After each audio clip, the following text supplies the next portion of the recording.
Good afternoon.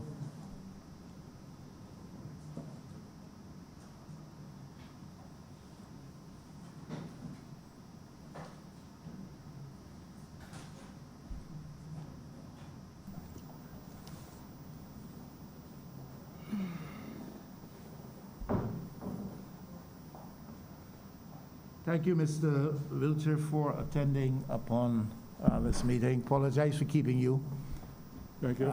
for so long. Didn't anticipate that the witness ahead of you would have taken so much time. But he had detailed responses to give to the queries which were raised.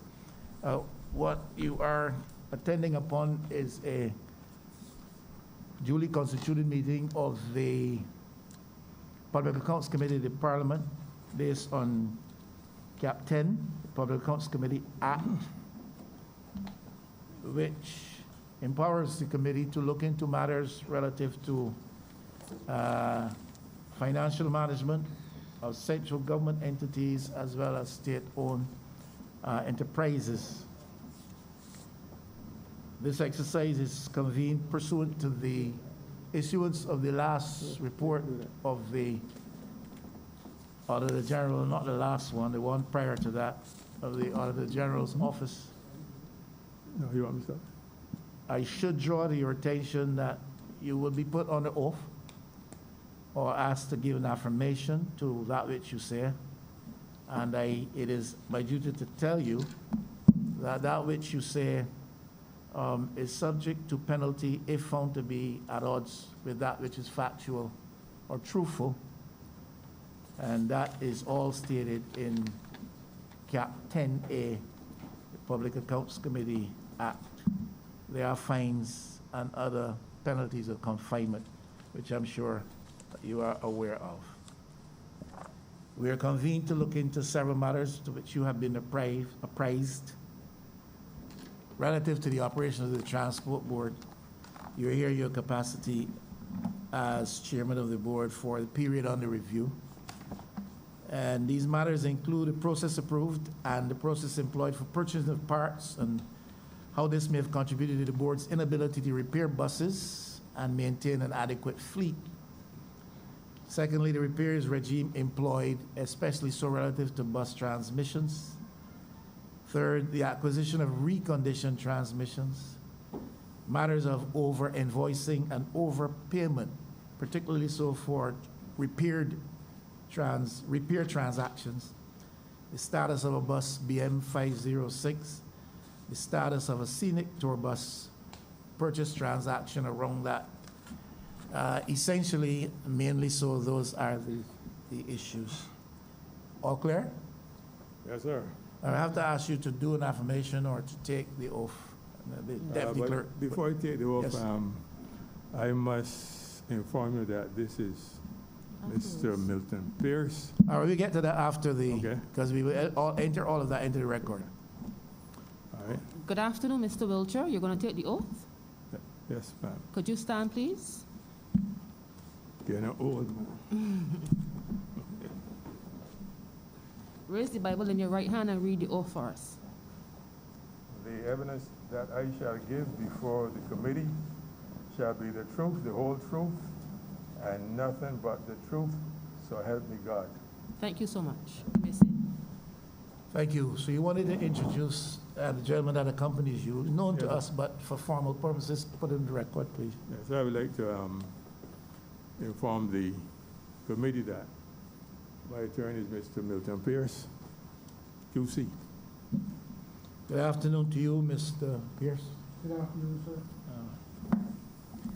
Now, the committee this evening comprises, for your information, Senator Nurse on my left here, second on my left here, Minister Husbands, Minister Colin Jordan, and Honorable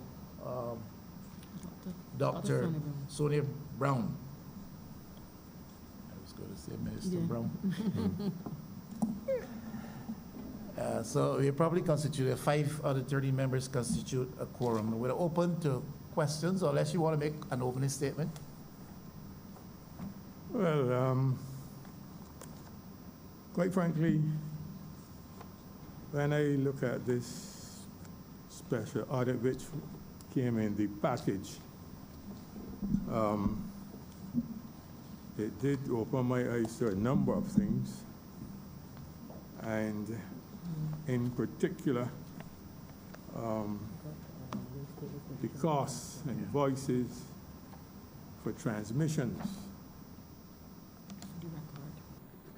I must say that I am not aware of these costs because, as far as I'm concerned, the board never had any account of this figure, let's say in 2014 and 2013. We had different figures. And if my memory serves me right, in 2014, when I went to Trinidad, accompanied by Mr. Codrington and Mrs. Boyce, to look into the similar problems which were experienced at that time as they are now. I say now, but in my time. The cost of the transmissions was between $35,000 and $40,000. $35,000 and $40,000. And Mr. Codrington, he is the person who told Mr. Bartholomew, who they succeeded in getting out, that it was between $35,000 and $40,000. And so I am rather surprised to see $24,000, $26,000, $27,000. I must say that I am not bashing the Auditor General. I have great respect for him, but he can only put in information which was given to him. But this is not what I know. In addition to that, there is a section here in relation to let me see, they said Mr. Bartholomew, I'm just checking. Huh? This is the frequency of repairs and that kind of thing. Management consultant. And it was not, I would consider, an accurate picture. The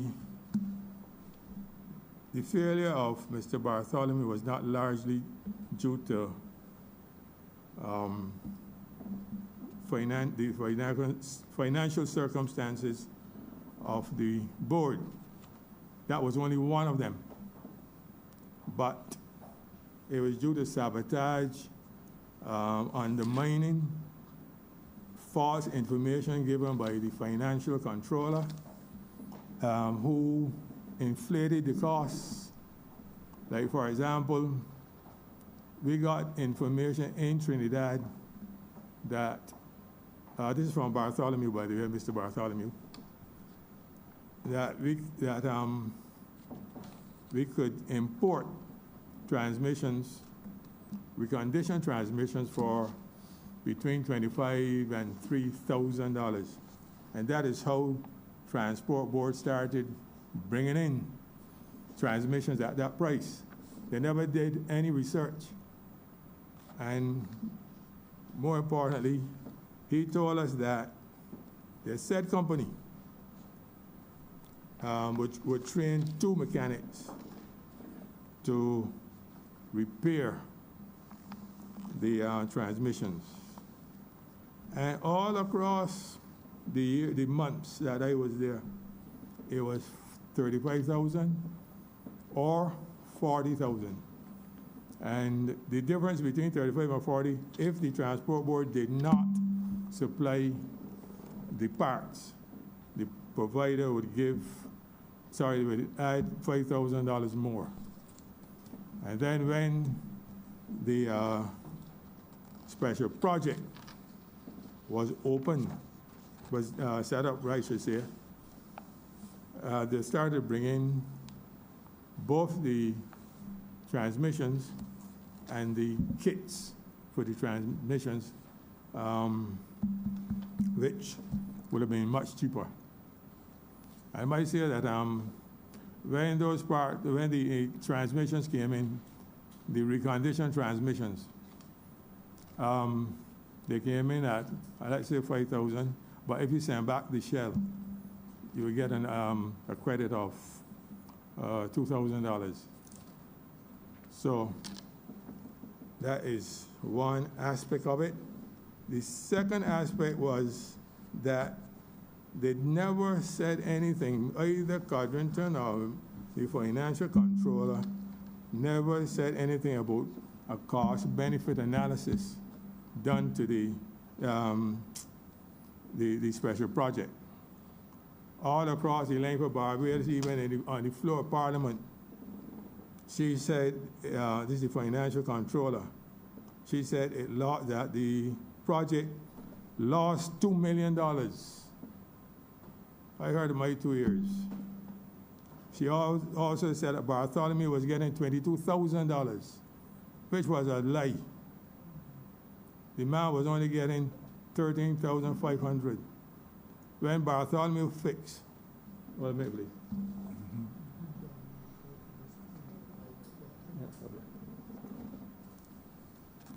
When he fixed a transmission at in this special project, it was recorded by the financial controller that it cost $23,000. Although we brought it in at $5,000, and when it landed at Mangrove, it was $7,600. But I do not know how she arrived at $23,000. But yeah, I'm seeing now 26,300 and upward, but that is incorrect. Also, she inflated these figures. I remember coming through from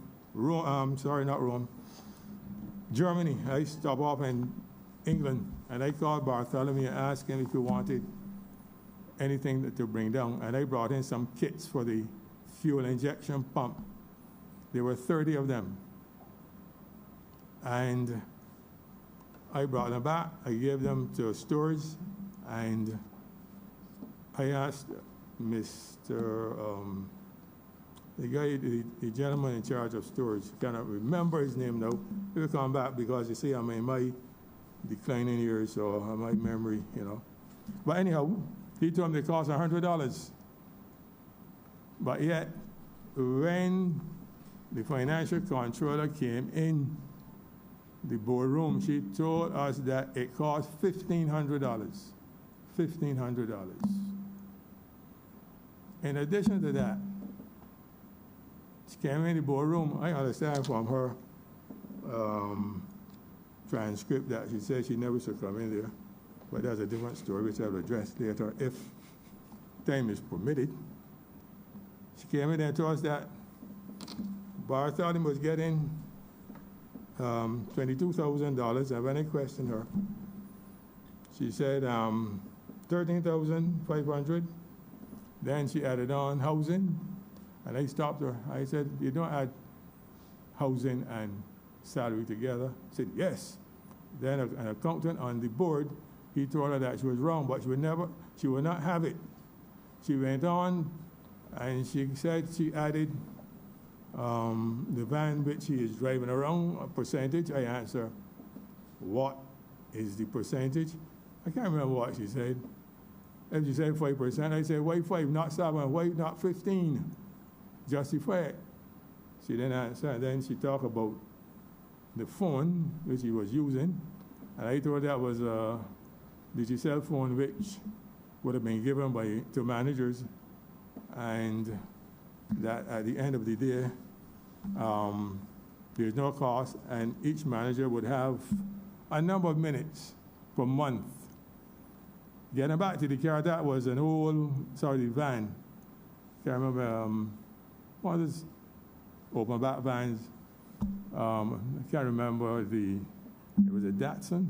Anyhow, it was in the yard at Transport Board for over 10 years. And because he was coming to set up the project, he was given the van to drive, but it was not the exclusive use of his because the mechanics used to get it. They would go to Simpson Motors, Percy King to get parts. If a bus breaks down, they would go. When he was at Weymouth, the gentleman, Mr. Bullard, he would take out minutes for the board, go to the bank, etc. So it was not the exclusive use of the gentleman. But yet, in the FC's mind, he was getting $22,000. And I told her I don't want to hear her telling anybody any nonsense about this man getting $22,000 because, it would set a bad precedent or whatever when the people are going to react, especially the mechanics. But she didn't do it, but I saw it a couple of weeks afterwards in the Nation newspaper of the 23rd of, I think, July 2017. I have a copy here, so when we come back to that, I would present it. So what I'm saying, that no cost benefit analysis, as far as Mr. Codrington and Ms. Sue, it was a failure. And I want to say this afternoon that this document here, with all due respects to the Auditor General, does not really reflect the accuracy of what went on in my time. And regards to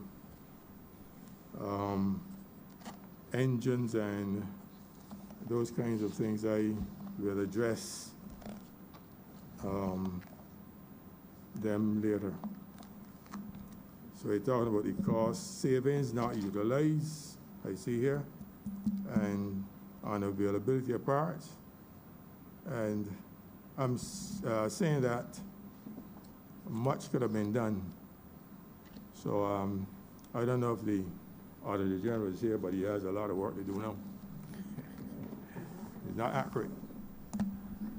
All right, he's not here, and he'll get a chance to respond to you. You said you referred to my time. Just for your opening statement, if you would just add for the official record the position at the time with the board, 2015, 2018.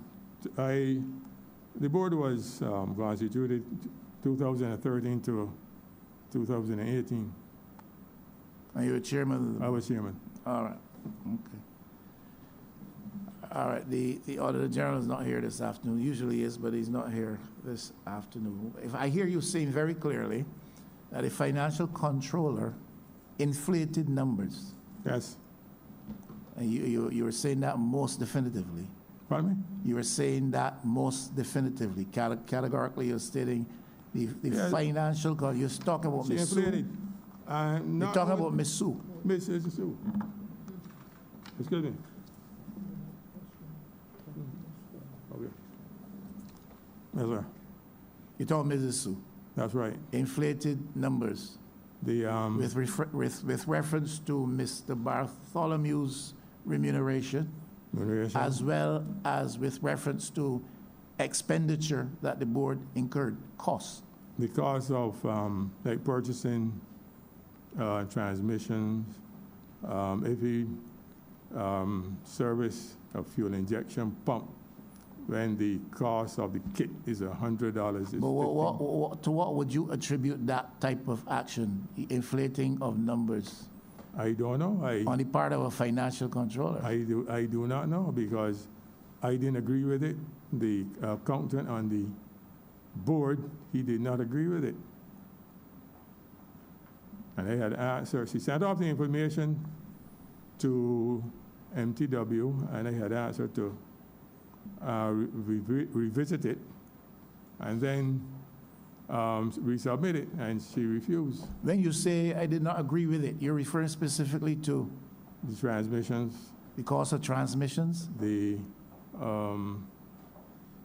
cost of repairs to fuel injection pumps, and can't remember the other one. Okay. All right, we're gonna have the members of the committee address some questions to you. Anybody wants to go first?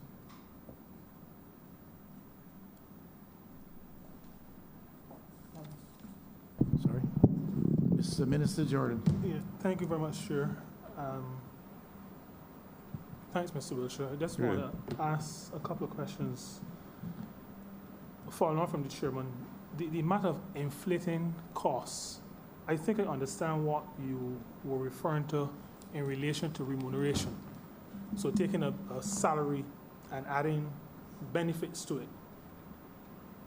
I think that's what you were saying, that you did not agree with the adding of the benefits. That's right. To the actual salary. So you saw that as inflating costs. All right, I may come back to that. But is that the only cost you're referring to? No, I said transmissions. Transmissions as well.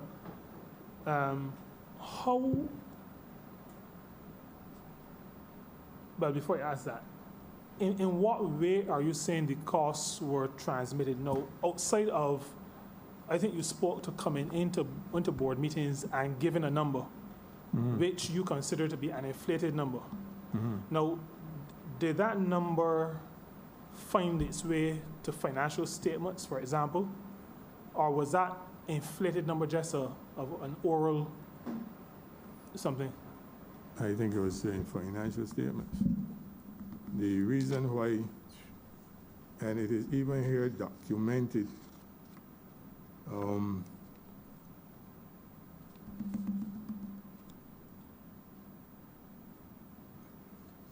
by the Auditor General, if you take his statement as a guideline, when the transmissions came in, he said they came in, the non-delivery of special, sorry, I'm here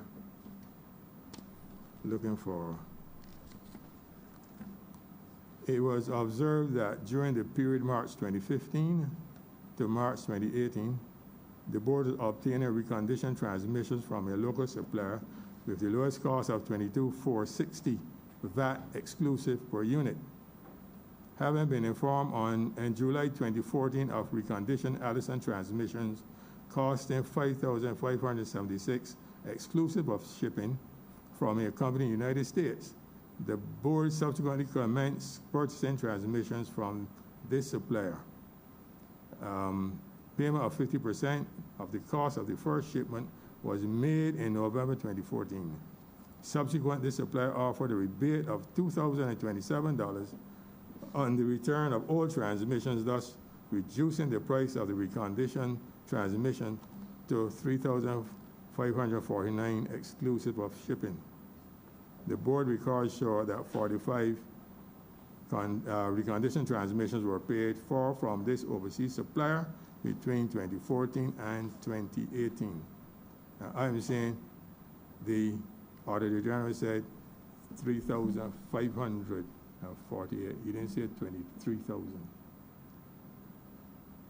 Right, so you're not speaking to the financial statements then in terms of where this number, because acquiring the costs, that I believe normally would come under repairs.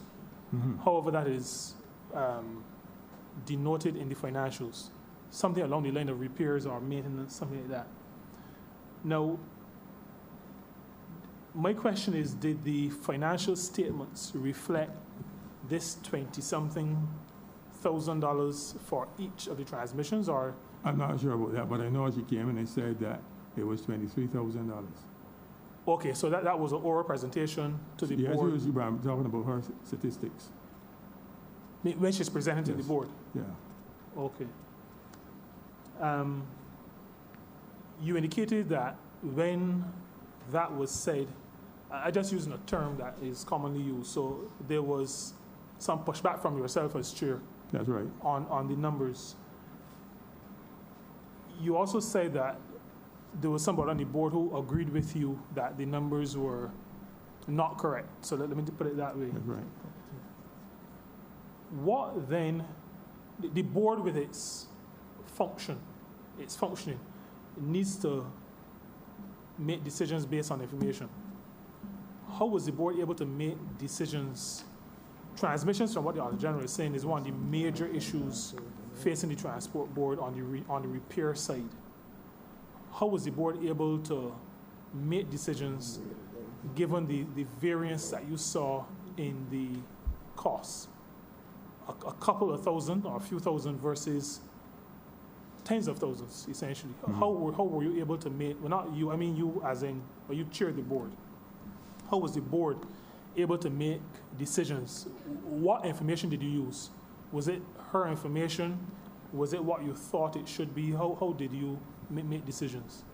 Well, the board would come together and then they would decide what would be the best way forward.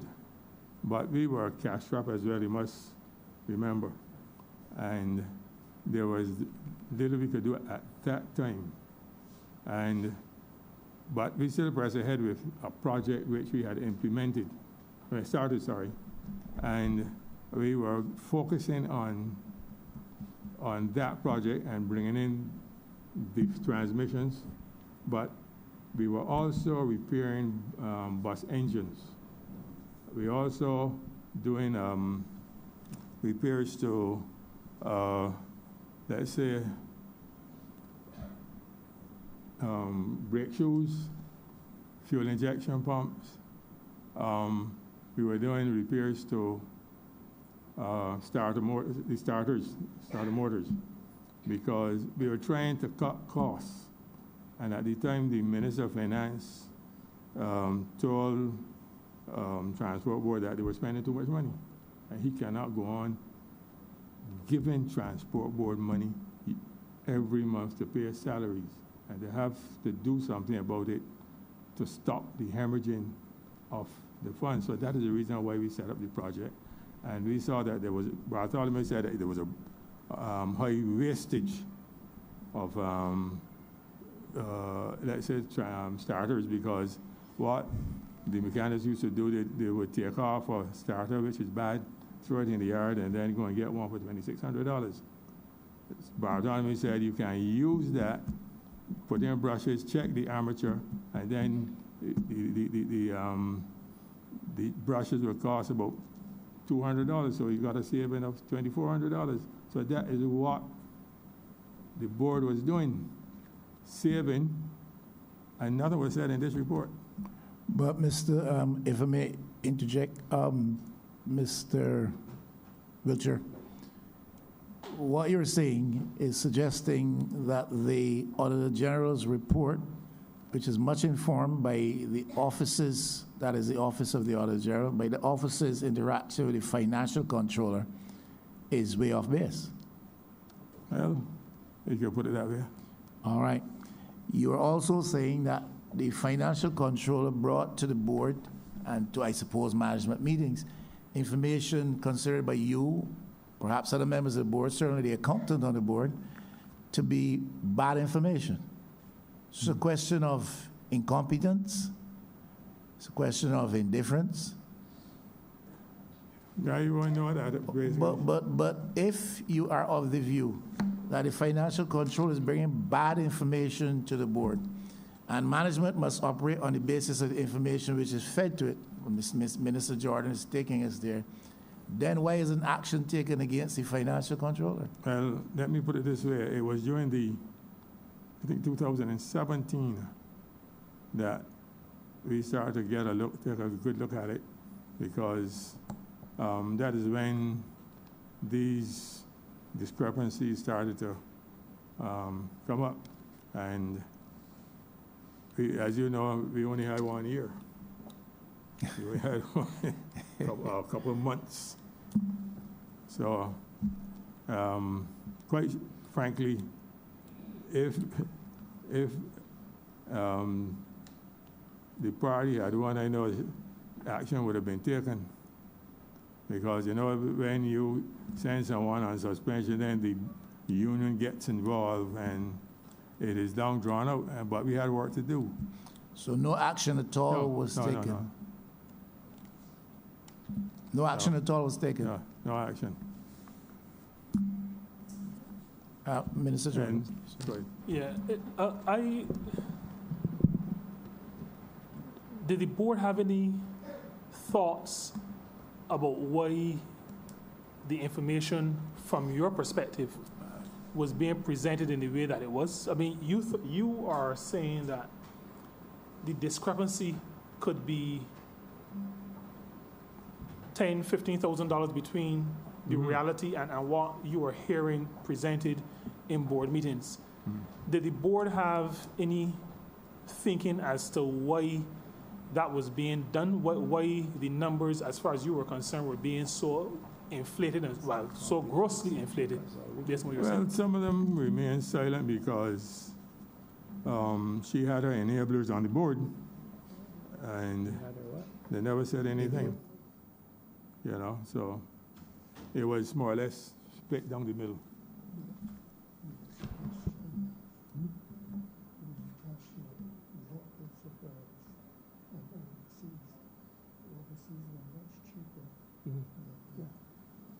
Okay.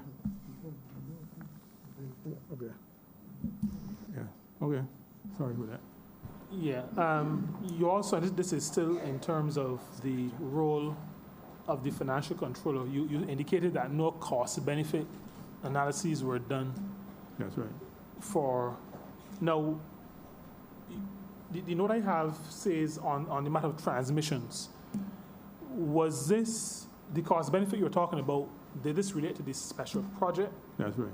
The special project. Special project. So, how did the board make the decision to do this as a special project, as opposed to doing it in the normal course of business? How the board, why? If you didn't have the information, but somebody made a decision that we're going to do this as a special project, but you said that no cost-benefit analysis was done on the matter of transmissions, and I took this to mean the repairs, the high cost of repairs as I thought identified. for this report, Cost-benefit analysis for the report? yeah. I'm not clear. In other words, when this special audit was being prepared, all that was said about the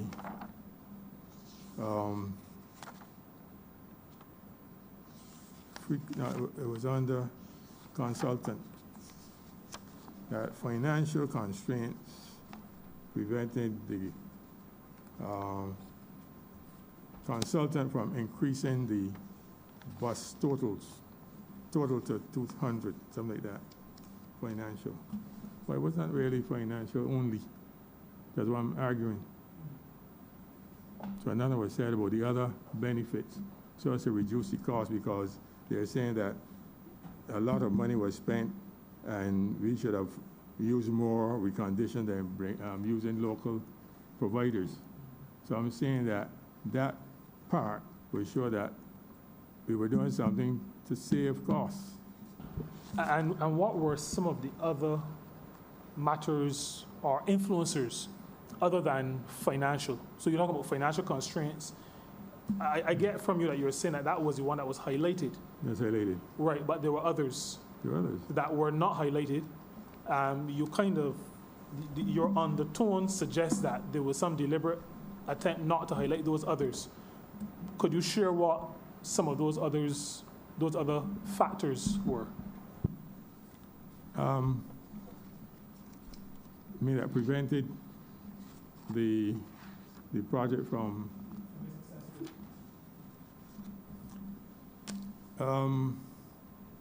there were a number of them, sabotage. We had, at Mangrove where it was set up, Bartholomew, the consultant, would bring in half blocks and he would build engines, all right?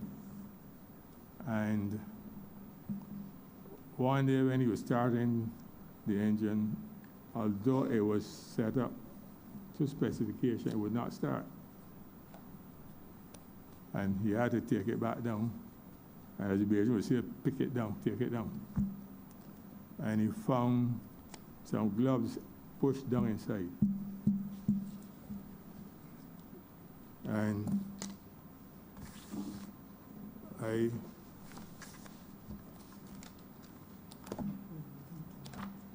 hold on. I'm here looking for my,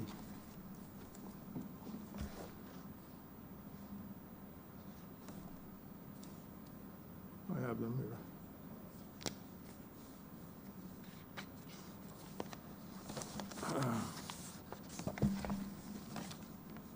I don't know if you can see so far. This is the bench which he uses. The frame, he puts the engine on top of that. This, and this is what he found. All right?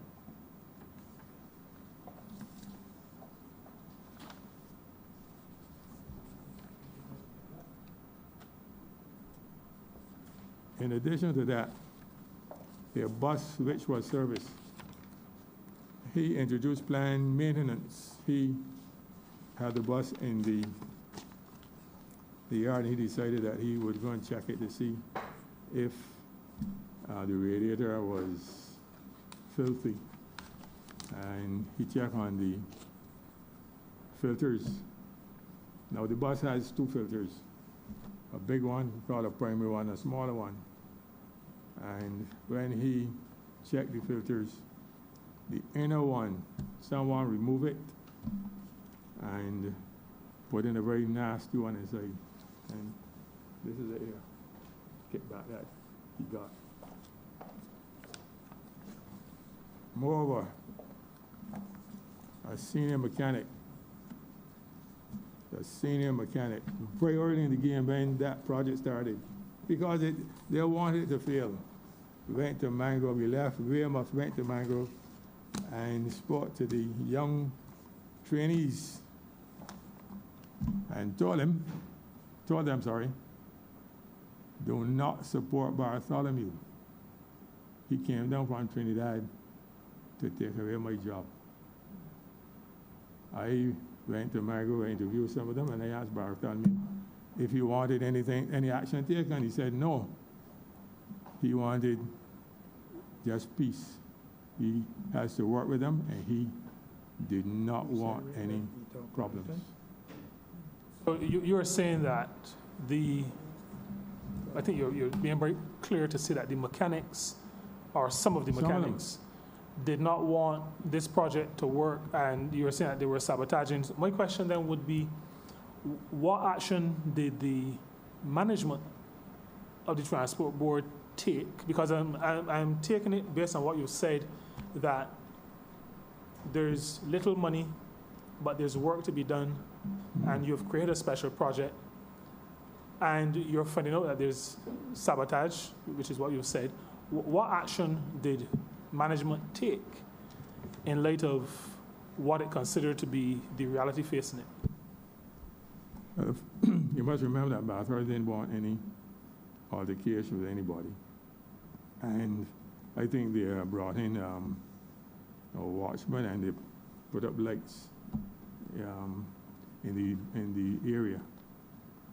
And we didn't get any other problems as such, but there was an undercurrent still coming through. Now, in the report, you will notice that there was some mention of the use of lots of engines and overheating,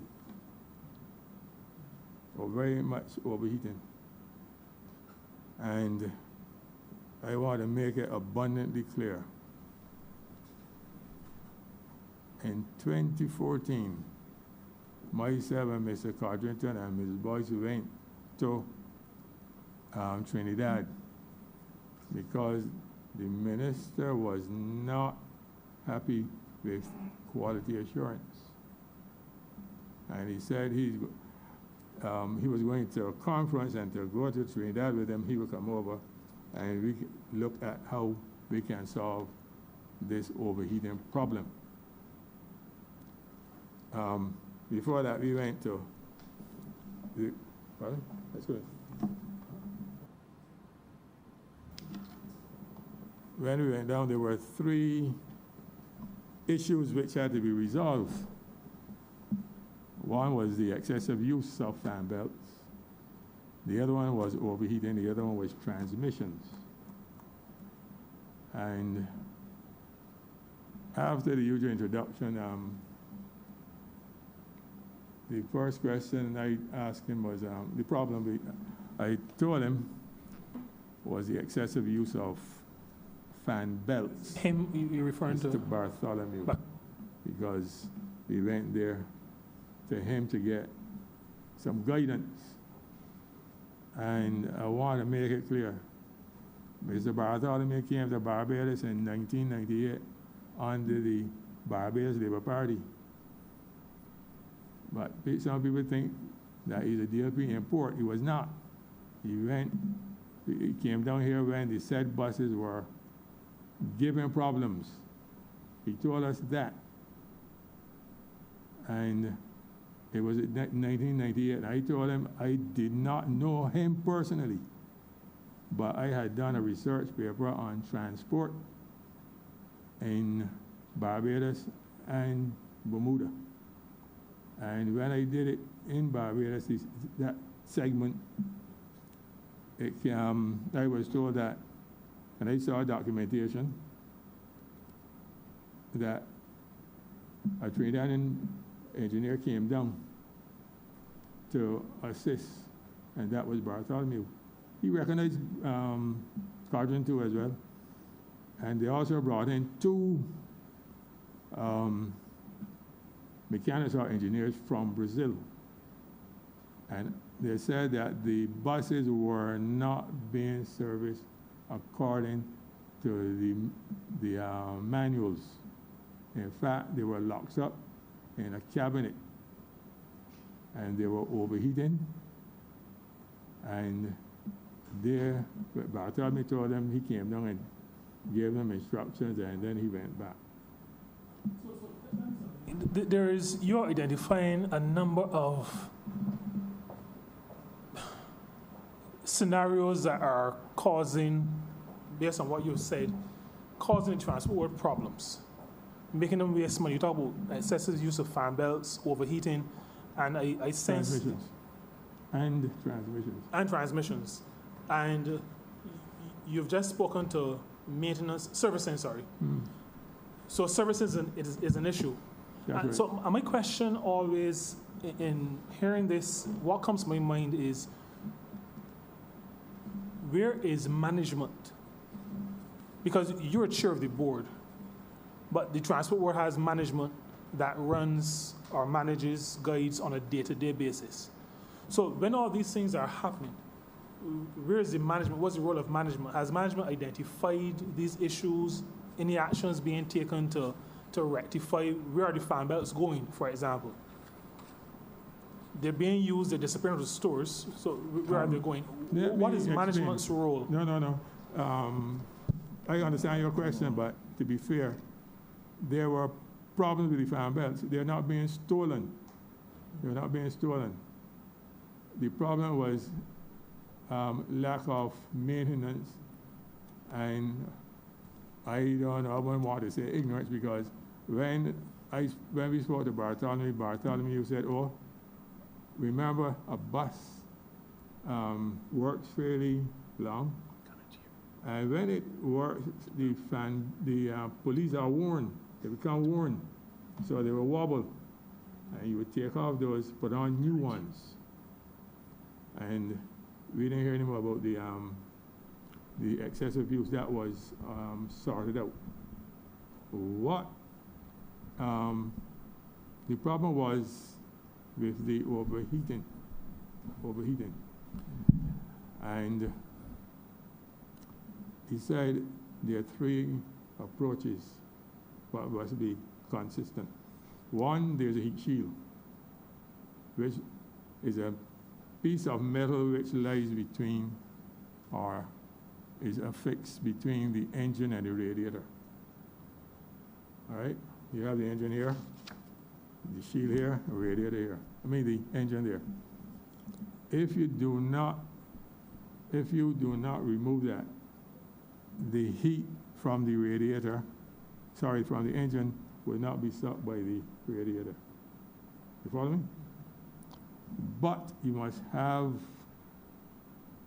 the radiators cleaned properly, or wash them.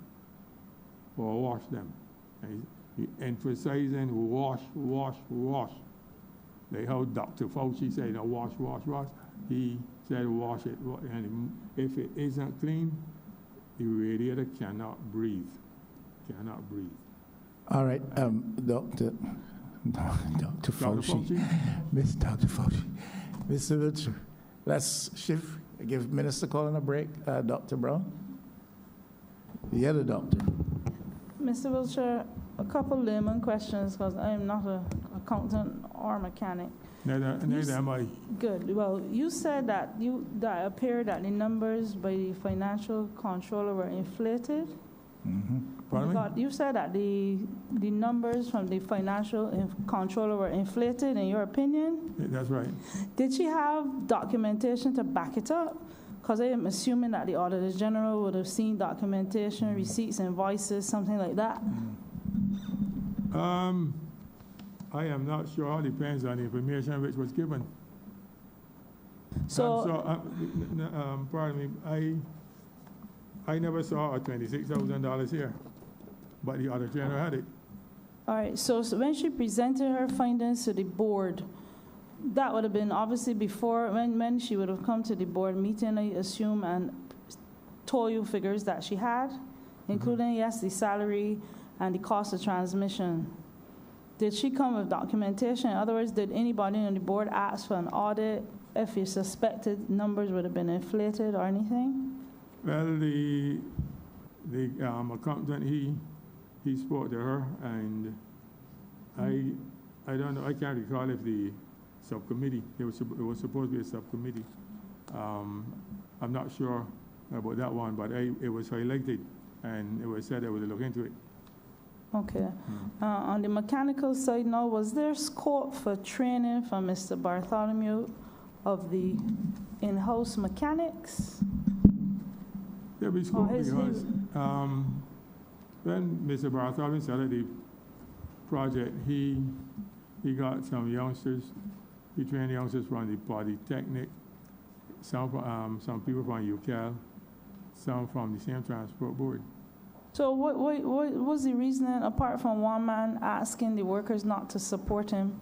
Why would you think that they would want to not learn or not use the services of Mr. Bartholomew? That's a very sensible question, but yeah, I wouldn't know that because, and I will tell you this, I was in a room, I think the same fuel injection pump room about 7:30 one night. And we were preparing the room for an engineer to come from England to teach the youngsters how to service fuel injection pumps. And Bartholomew was pushing around a desk, a cabinet. And he said, well, this will be in the way of the presenter, so he will push it back. But what is in here when he looked? He said, wait, I don't believe this. I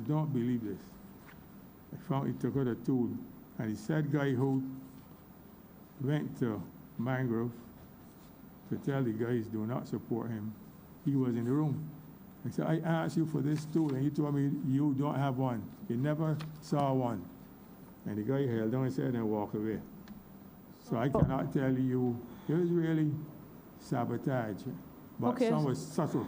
So were any steps taken by management, as Minister Jordan would have been asking, were any steps taken by management to address or to speak to the gentleman that you figured would have informed the workers not to support? I spoke to him, and Bartholomew said he has to work with them, so let it lay low. He's, he doesn't live in Barbados, so he didn't So- want any issues. Right, but what about the gentleman that, I spoke to don't him. mean, I spoke to him. what was his response? He didn't say anything. Silence is consent. Okay, that's my question then for now. Thanks. All right. Minister Husbands and Senator Nurse. You want to go? Thank you, Chair. I need you to just clarify a few things for me, Mr. Wiltshire, and good evening. You spoke with both Minister Jordan and with Dr. Brown about the issue of the costs that were presented by the financial controller. I just need to get a clear understanding of the flow of that particular procedure. You had indicated that she had presented to the board figures of $22,460 for the transmissions. She said 23 in the boardroom. 23, okay. 23,000 in the boardroom. This was at what stage? This was at what stage of the special projects? Was this like near the beginning, or this was closer to 2017? When did that take place? Mainly closer to 2017. Closer to 2017. We started 16, maybe middle 2017. 2017, 16 or thereabout. Around 2016, Yeah, 2017? Yeah. Okay, to the best of your recollection. Now, I can check I have a report on Bartholomew about what On work that? was done. Okay. And, Now, you said that you had knowledge that this could not be the case. Could you share with us what was the source of your information? Why did you know that it did not cost $23,000? First of all, when the transmission or missions come in, they are landed at Mangrove at $7,600. It takes an hour and a half to put in the transmission in the bus, into the bus. And the bus goes out. At the time, the cost per hour, the industrial cost, was $90.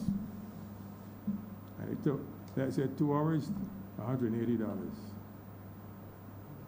And the person who put in the transmission was not a dedicated person. He would go, for transmission, he would go up, put in a transmission, then he would go and do other things, welding, repairing engines, whatever. And this transmission came from where? It's overseas, So you're speaking about the imported imported one. transmission. Okay. My understanding from the Auditor General's report was that the imported transmissions the starting cost was around $5,500, and if you returned the old transmission, you would get it for $3,000. That's what the final cost would be to the board. That is my understanding of the imported transmissions. Yes? Yes, that's Right. correct. The document went on to say that the board had purchased a number of transmissions locally and that those transmissions were in the vicinity of the 22 or 23,000 for each one. And the report went on to say that of the imported ones, 45 were purchased from overseas, but 123 were purchased locally at the higher price of $22,460. I'm listening.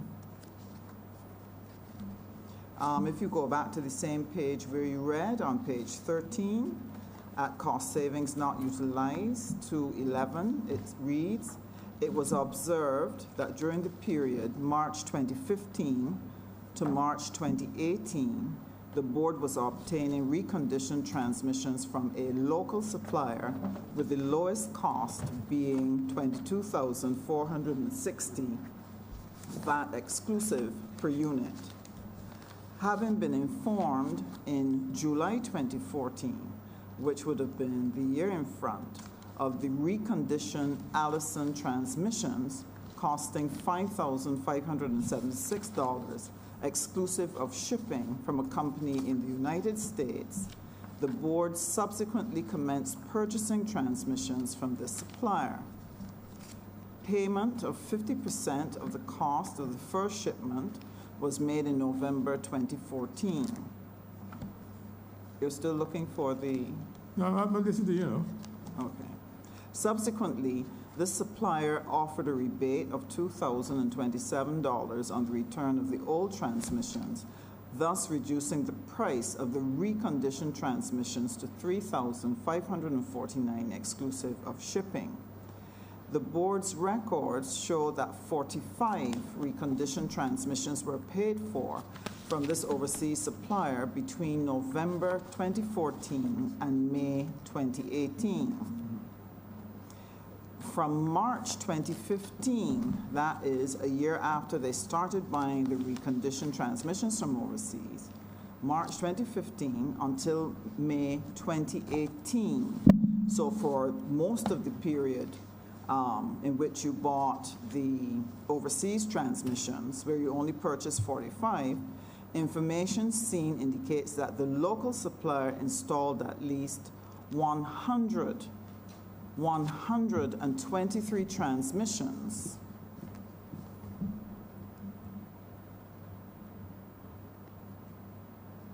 Just turning to the page. Transmission for the board at a total cost of $2.8 million VAT exclusive, excluding labor. Based on the payment for the first 10 transmissions obtained from the first supplier in the United States, one transmission purchase cost approximately $6,396, which includes shipping. Therefore, if the same amount of reconditioned transmissions were purchased from this overseas supplier, the cost would have been cheaper by approximately $2 million. The savings would be even higher, since this analysis is based on the original cost for the transmission of $3,549 excluding shipping, and not the lower cost of $2,027 excluding shipping. The board's personnel indicated that the lack of funds prevented the purchase of more reconditioned transmissions from this overseas supplier, who had to be paid in cash, unlike the local supplier who offered a credit facility.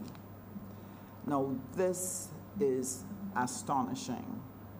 And as a board, as a chairman, could you share with us how you arrived at making this decision to purchase only 45 of the reconditioned ones, which you would have gotten at $3,000, or if you didn't send up the part, at $5,000. And during the same period, you purchased 123,000 at $22,460 apiece. Let me make it clear to the committee.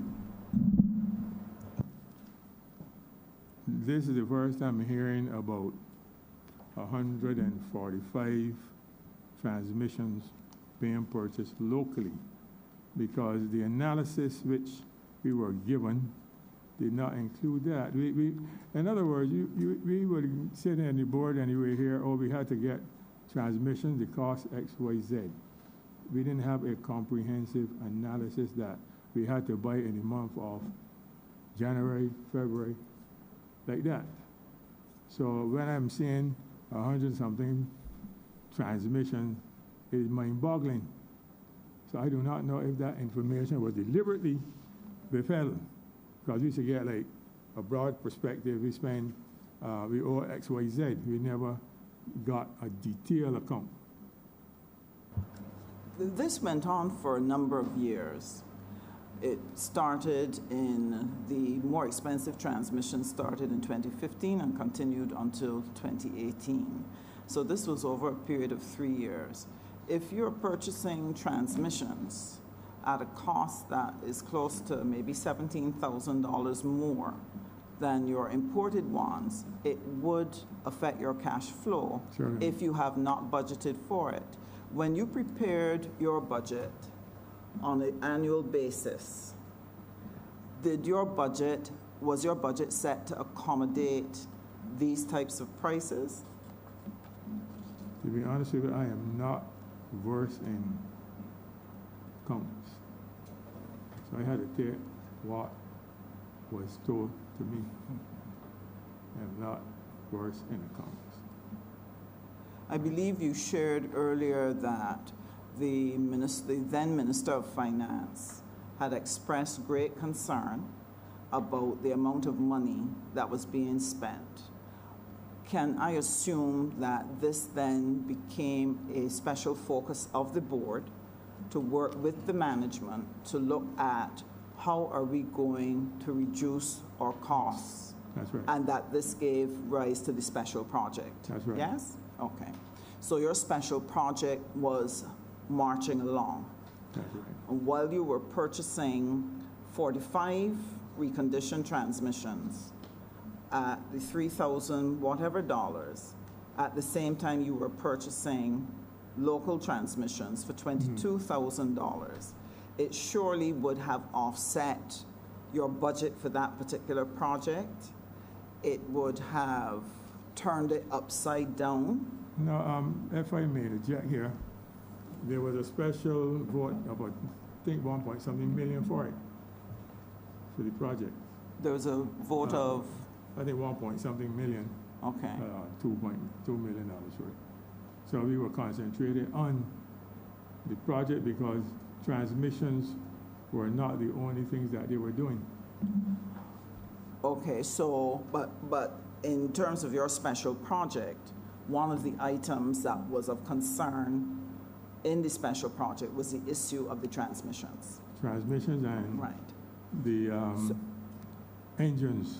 Correct. Engines being lost Right. due to overheating. Right. So when the budgets were presented to you in terms of what was being spent on equipment, and given the fact that you had a special project on the ground to try to manage the issue of cost, I think you said that Mr. Bartholomew had identified that there was a part that they were just throwing away and just taking up a new one for $2,600, when a change of the brushes would end up at about what, $300? $200 or so. $200. So therefore, both management, board, workshop is highly alert to the fact that savings could be Even done greater. by paying greater attention to what we were doing with equipment that we were purchasing, the parts we were purchasing for the buses. Right. So explain to the Public Accounts Committee how it would have escaped your attention that an even greater number was being lost in the purchase of transmissions, where you purchased, it wasn't like you purchased 5 among 45. You purchased 123 and only purchased 45 of the cheaper ones. How could that have escaped the attention of yourself, the accountant on the board who was part of the subcommittee, the manager, the financial controller, the workshop manager? the Mr. Bartholomew, how did all of that escape your attention? That it could go on for 3 years and no savings were achieved because of it? As I made it clear, I am not an accountant, and I had to depend on the board and the FC. And when she came in, she never used to give us a breakdown of how many transmissions and how much money. She would say, well, this amount went to transmissions, etc. And I will leave that to the subcommittee to decide that. Look at it. But surely, when she presented that X amount was spent on transmissions, you would also get a sense of how many buses were addressed. So the number of buses and the cost of providing them with transmissions did not stick out even to the accountant on the board? I think this would have come up, and it should be in the financial statements, isn't it? It certainly should be in your budget. You should know it from there. Financial statement, well, the FC was a little tardy in her financial statements. So basically, we would have to depend on her because she should say, well, we haven't finished year, whatever it is. Okay. All right? So that was the position. So the provision for transmissions did not look large to you, and you did not, when you kept bursting that budget, that did not ring an alarm bell You see, for anybody. we were eagerly behind. This is 2016. We were looking to see if we could turn around the fortunes of the transport board, so we were more concentrated on that one. I in particular. Well, this certainly would have turned around the fortunes by a cool $2 million had it been spotted. And my concern is that having a project that was bringing into focus the wastage of money and how to reduce costs, that one of your biggest costs was not spotted by anyone for 3 years. First year maybe, but by the second and third year, it should become obvious that something was very wrong. So I'm just trying to understand why agree. that happened. I must say the quality assurance department was not that proactive. And we had to do a lot of digging to get information in respect of that. Because when the quality assurance manager came in, you would tell, well, so many buses needed X, Y, Z. But we did not have a critical assessment that in January, bus 509 or whatever had 2 or 3 transmissions. We got nothing like that. This is the first time picking it up here. There was no analysis. Okay, so let me then ask another question. You have a special project on. Mm-hmm. What setup, what structure was put in place in terms of monitoring, evaluating what was happening, keeping track of progress, keeping track of savings? What did that process look like?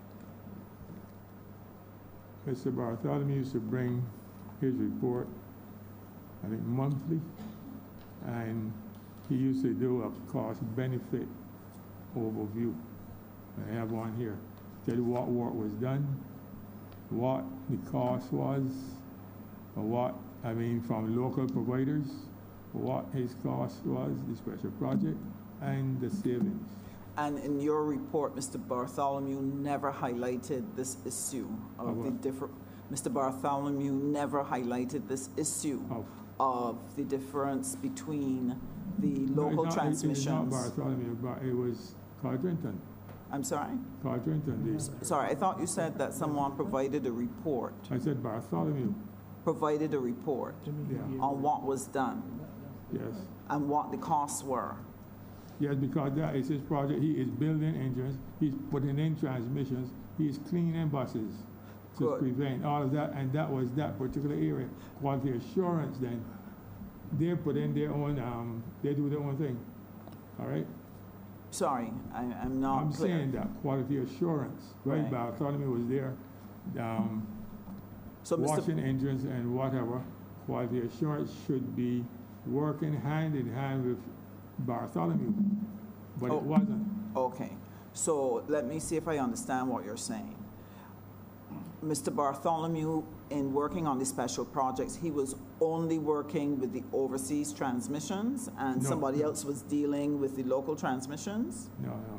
Mr. Bartholomew was dealing with both sets of transmissions?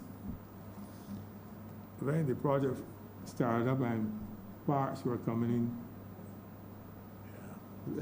the board made a decision that no transmissions are to go to local providers.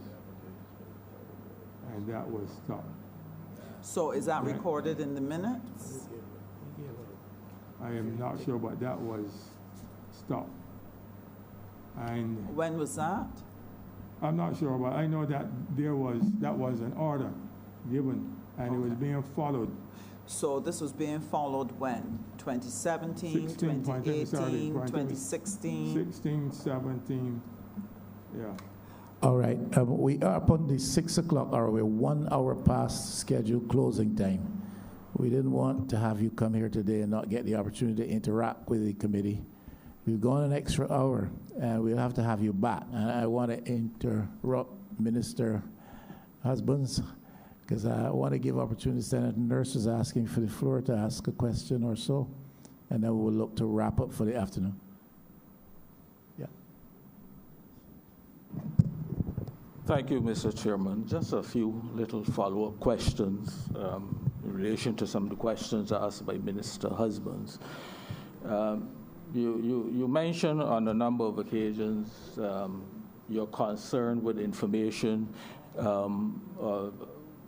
that you were getting from the financial controller. You were concerned that some information was inflated and so on.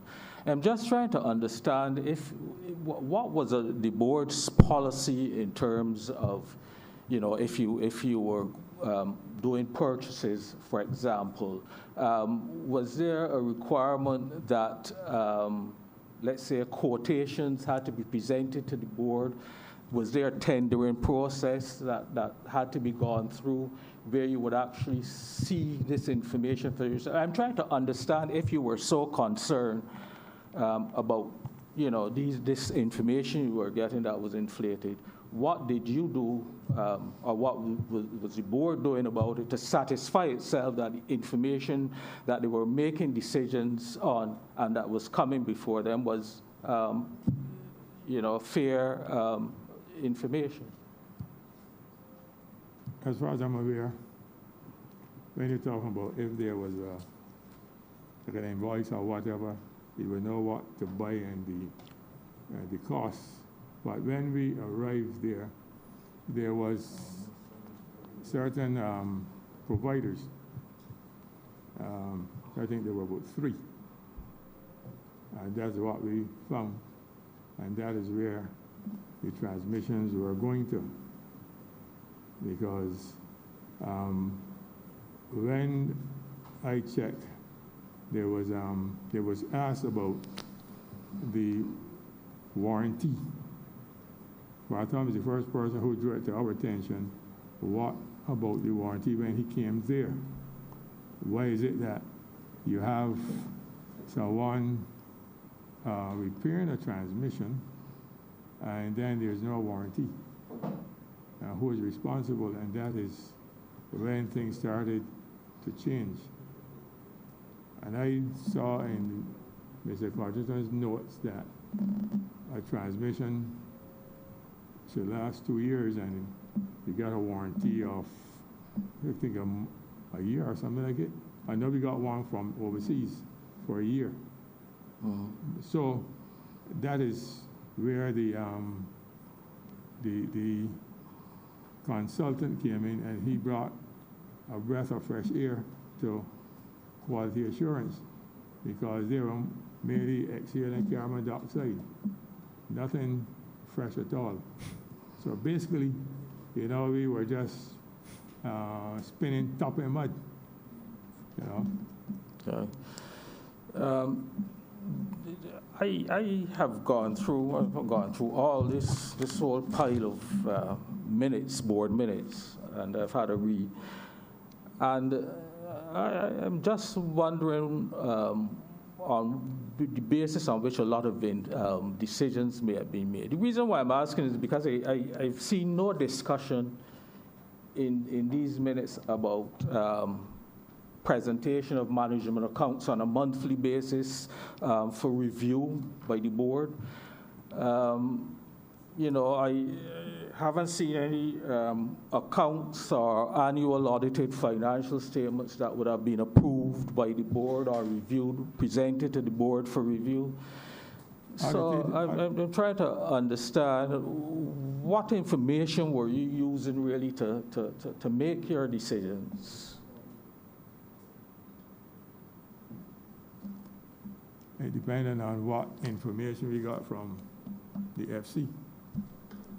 And she never used to be up to scratch with It depends not on what information you got or what information you requested. I mean, were you requesting management accounts, for example? Did you question the FC as to why you couldn't get monthly management information?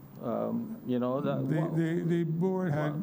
In fact, I mean that was a sore point because the FC used to come with some excuse about not meeting the deadlines. And I spoke to the general manager, and she spoke to her, and she used to say she was trying to get information from, I think, finance, the Ministry of Finance, but she was a couple of years behind. So we didn't have any documentation as such. She would come in and she would present her findings, and then the board would act on it. Although we requested financial statements, she was far behind. Okay. I can't remember how many years. You also mentioned that you had some concerns about the quality control as well in some instances.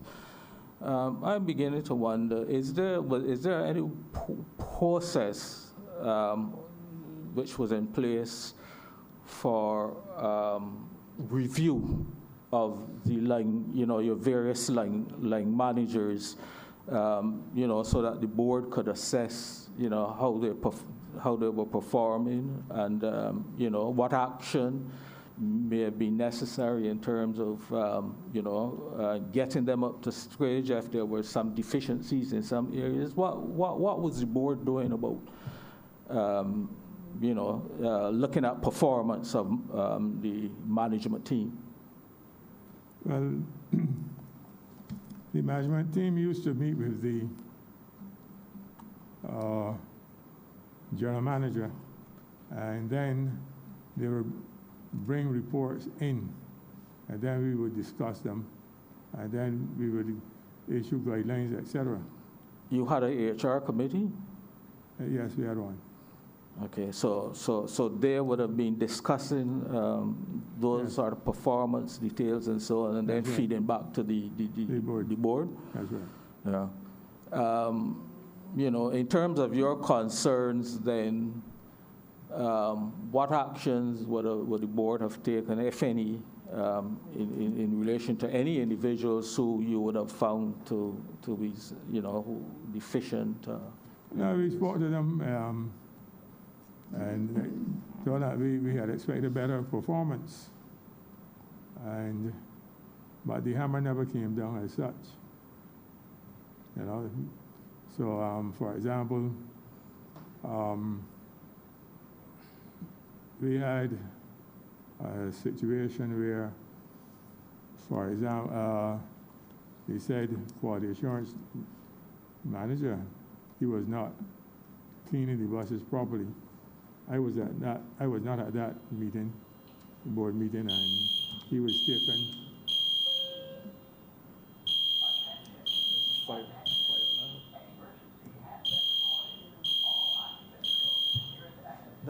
All right, Mr. Richard, thank you very much. We will have to have you back next week. I hope you're available on Monday. We're gonna have Mine is to, right there. Monday coming. It's 17th? That would be the 17th, at 2 p.m. No problem. Sorry for the try. abrupt- If I can make, I'll let you know. Sorry for the abrupt ending, but we have to watch that alarm.